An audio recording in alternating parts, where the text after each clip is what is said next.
Welcome students, hope you are ready to be successful.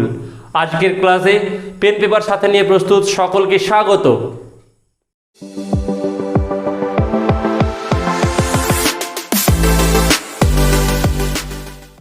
আজকের topic বোরের পরমাণু model.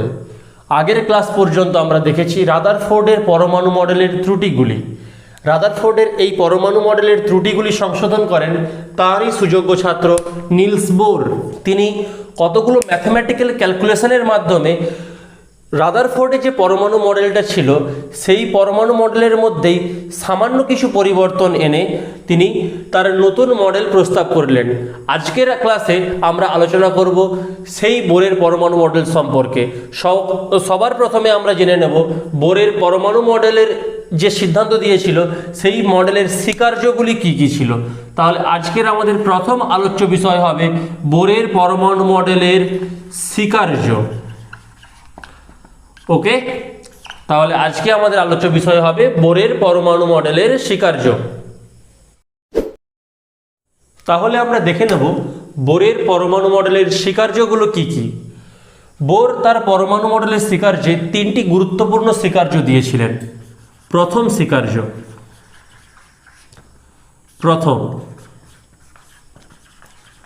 প্রথম স্বীকার্যে তিনি কি বললেন যে ধনাত্মক নিউক্লিয়াসকে কেন্দ্র করে ইলেকট্রনগুলি যে কোনো বৃত্তাকার কক্ষপথে ঘুরে বেড়াবে না, বরং তারা নির্দিষ্ট কতগুলি বৃত্তাকার কক্ষপথেই ঘুরবে। এই নির্দিষ্ট বৃত্তাকার কক্ষপথে ঘূর্ণনকালে ইলেকট্রনগুলি কোনো শক্তি গ্রহণও করবে না, বর্জনও করবে না। তাহলে কি বলল যে ধনাত্মক নিউক্লিয়াসকে কেন্দ্র করে পরমাণুর মধ্যে ধনাত্মক নিউক্লিয়াসকে কেন্দ্র করে ধনাত্মক নিউক্লিয়াসকে কেন্দ্র করে ইলেকট্রনগুলি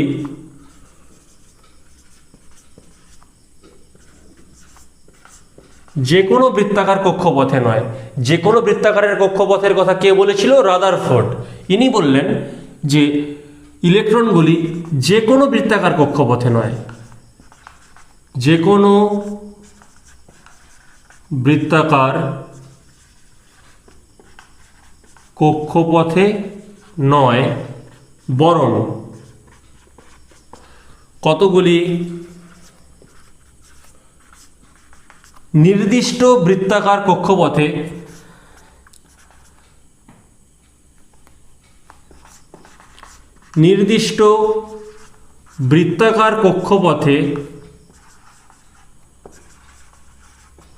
কক্ষপথে পরিক্রমণ করবে।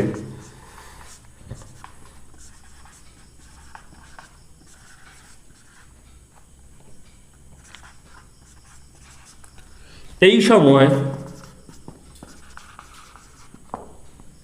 ইলেকট্রনগুলি কোনো প্রকার শক্তি গ্রহণ বা বর্জন করবে না। এই সময় ইলেকট্রনগুলি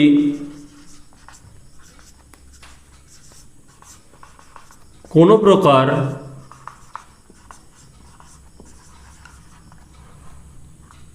শক্তি গ্রহণ বা বর্জন করে না। ওকে, তাহলে এই হলো বোরের পরমাণু মডেলের প্রথম স্বীকার্য। তিনি রাদারফোর্ডের মডেলের ওই একটি ত্রুটিকে সংশোধন করলেন প্রথম স্বীকার্যে। রাদারফোর্ড বলেছিলেন যে ইলেকট্রনগুলো যে কোনো বৃত্তাকার কক্ষপথে ঘুরবে নিউক্লিয়াসকে কেন্দ্র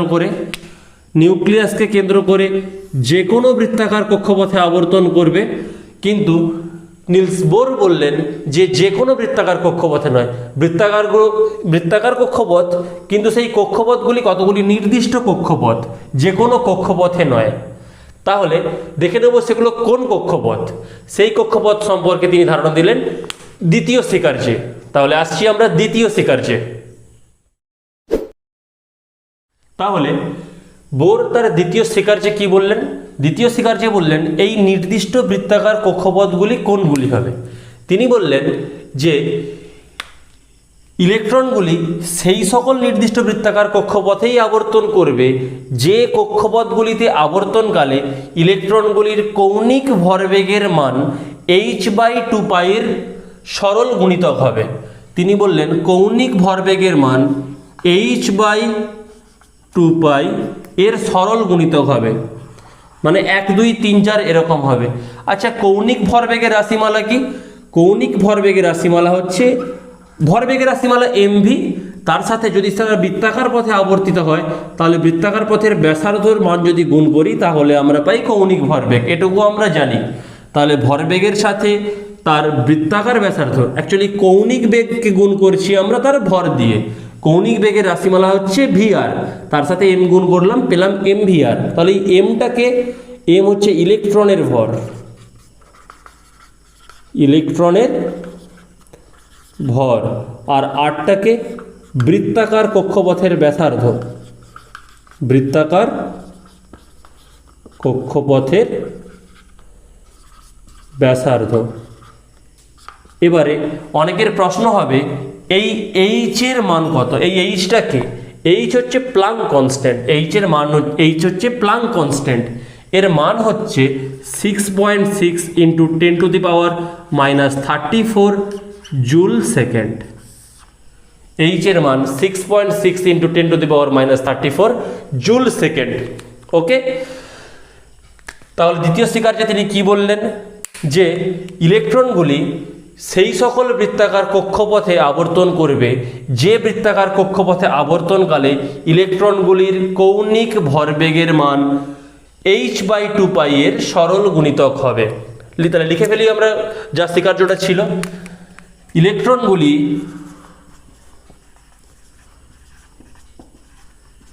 নিউক্লিয়াসকে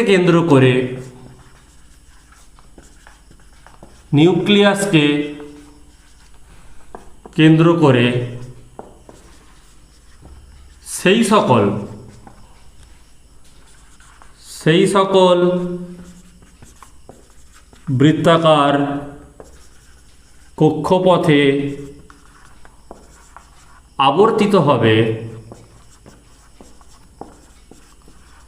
যে সকল বৃত্তাকার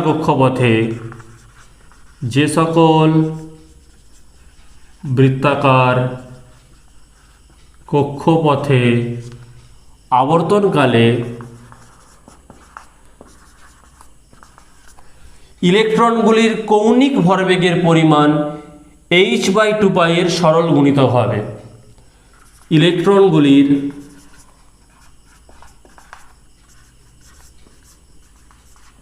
কৌণিক ভরবেগের পরিমাণ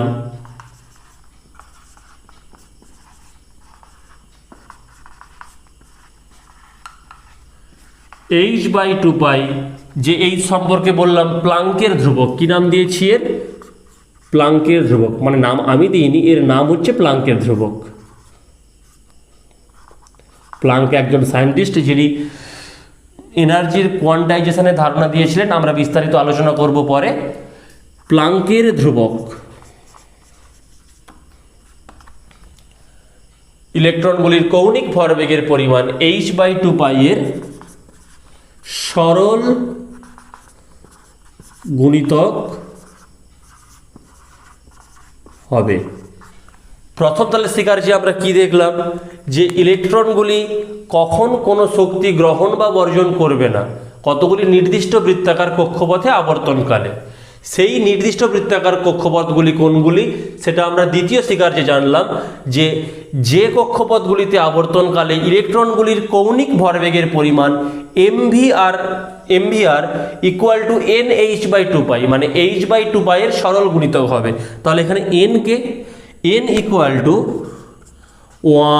2 3 4 এটসেট্রা, এইরকম পূর্ণ সংখ্যা 1 2 3 4, মানে n এর 9 কোণগুলো, ধরো 2 3 1 2, এইরকম কোনো সংখ্যা নয়, কোনো ভগ্নাংশ নয়, n পূর্ণ সংখ্যা। ওকে, তাহলে দ্বিতীয় স্বীকার্য আমরা যদি বুঝতে পেরে থাকি তাহলে যাব তৃতীয় স্বীকার্যে। এবার আমরা দেখে নেব বোরের পরমাণু মডেলের তৃতীয় স্বীকার্য। এই স্বীকার্যটা অ্যাকচুয়ালি আমাদের ধারণা দেবে বা ব্যাখ্যা করবে পরমাণুর যে আমরা রেখা বর্ণালী পেয়েছিলাম সেই রেখা বর্ণালীকে ব্যাখ্যা করবে, যেটা অ্যাকচুয়ালি ব্যাখ্যা করতে ব্যর্থ হয়েছিল রাদারফোর্ডের পরমাণু মডেল। বোর তার তৃতীয় স্বীকার্যে কি করলো, তার পরমাণু মডেল সংক্রান্ত তৃতীয় স্বীকার্যে বলল যে ইলেকট্রনগুলি ধনাত্মক নিউক্লিয়াসকে কেন্দ্র করে বিভিন্ন কক্ষপথে আবর্তন করছে। ধরা যাক এগুলি হচ্ছে বিভিন্ন কক্ষপথ, এইগুলি বিভিন্ন কক্ষপথ। বোর কি বলল যে ইলেকট্রনগুলি আবর্তনকালে নির্দিষ্ট পরিমাণ শক্তি গ্রহণ করে উচ্চ শক্তি স্তর থেকে নিম্ন শক্তি স্তর থেকে উচ্চ শক্তি স্তরে আসতে পারে, বা নির্দিষ্ট পরিমাণ শক্তি বর্জন করে উচ্চ শক্তি স্তর থেকে নিম্ন শক্তি স্তরে যেতে পারে। মানে নিম্ন শক্তি স্তর থেকে উচ্চ শক্তি স্তরে যেতে হলে সে নির্দিষ্ট পরিমাণ শক্তি, কথাটা খুব গুরুত্বপূর্ণ, নির্দিষ্ট পরিমাণ শক্তি গ্রহণ করে সে নিম্ন শক্তি স্তর থেকে উচ্চ শক্তি স্তরে যেতে পারে। উল্টোটাও সত্যি, নির্দিষ্ট পরিমাণ শক্তি বর্জন করে উচ্চ শক্তি স্তর থেকে নিম্ন শক্তি স্তরে আসতে পারবে, উচ্চ শক্তি স্তর থেকে নিম্ন শক্তি স্তরে আসতে পারবে। এবার দেখি কোনো একটা পরমাণুর কোন শক্তি স্তরটা নিম্ন শক্তি স্তর হয়।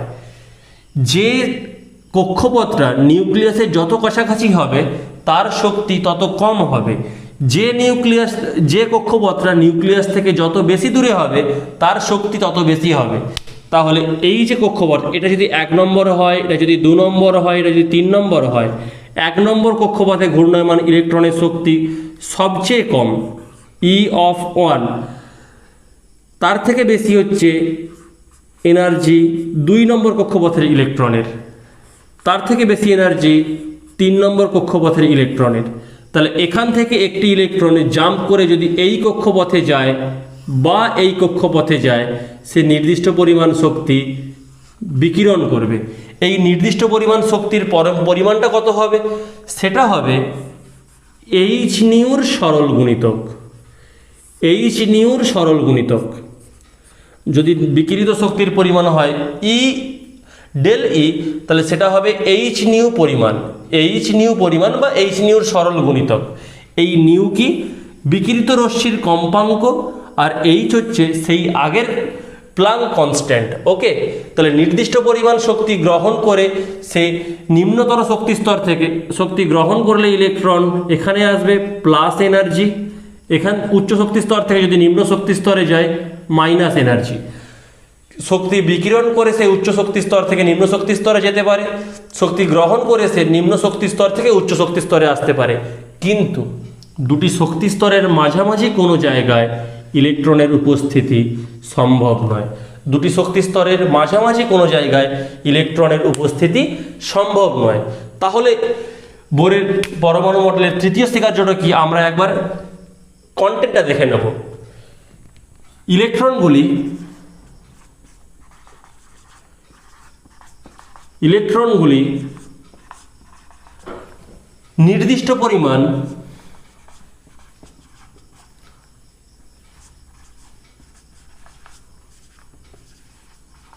শক্তি গ্রহণ করে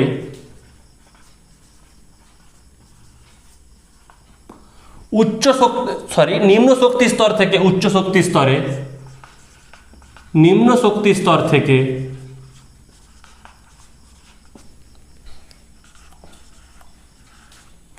উচ্চ শক্তি স্তরে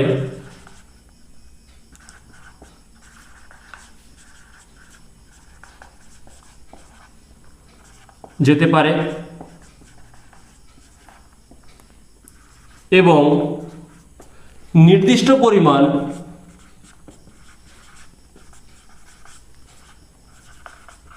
শক্তি বর্জন করে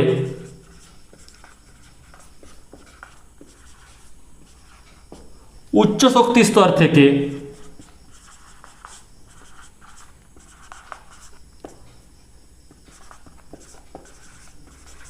নিম্ন শক্তি স্তরে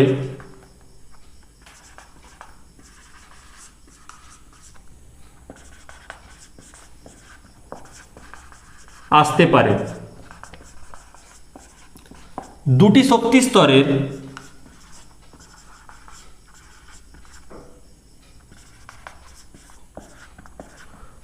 মাঝামাঝি কোনো স্থানে ইলেকট্রনের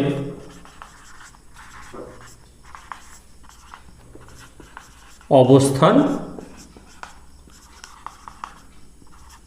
সম্ভব নয়। তাহলে আমরা কি বুঝলাম? যদি মাঝামাঝি কোনো স্থানে ইলেকট্রন নাই থাকতে পারে, তাহলে সে একটা নির্দিষ্ট পরিমাণ শক্তি বিকিরণ করবে যখন উচ্চ শক্তি স্তর থেকে নিম্ন শক্তি স্তরে যাবে। যে রশ্মিটার আমরা বর্ণালী পাবো তার একটা নির্দিষ্টই কম্পাঙ্ক হবে, তাহলে একটা নির্দিষ্ট কম্পাঙ্কেরই আমরা বর্ণের পটি পাবো। যেহেতু মাঝামাঝি কোনো স্থানের ইলেকট্রনের অস্তিত্বের সম্ভব নয়, তাই ওই রেঞ্জের কোনো শক্তি সে বিকিরণ করবে না। তাহলে ওই জায়গাটায় আমরা সেই রেখা বর্ণালীর ফাঁকা অংশটা পাবো। এই তত্ত্বটা ব্যাখ্যা করতে পারলো রেখা বর্ণালীর বিষয়টা। অ্যাকচুয়ালি 3টে পয়েন্টই ব্যাখ্যা করতে পারে আমাদের রেখা বর্ণালীর বিষয়টি। তার কারণ নির্দিষ্ট কক্ষপথে যখন সে ঘুরছে তখন সে কোনো রকম শক্তি বর্জন করছে না। যখন সে একটা কক্ষপথ থেকে অন্য কক্ষপথে স্থানান্তরিত হচ্ছে, উচ্চ শক্তি স্তরে উচ্চ শক্তি স্তর থেকে নিম্ন শক্তি স্তরে যাওয়ার সময় সে শক্তি বিকিরণ করে।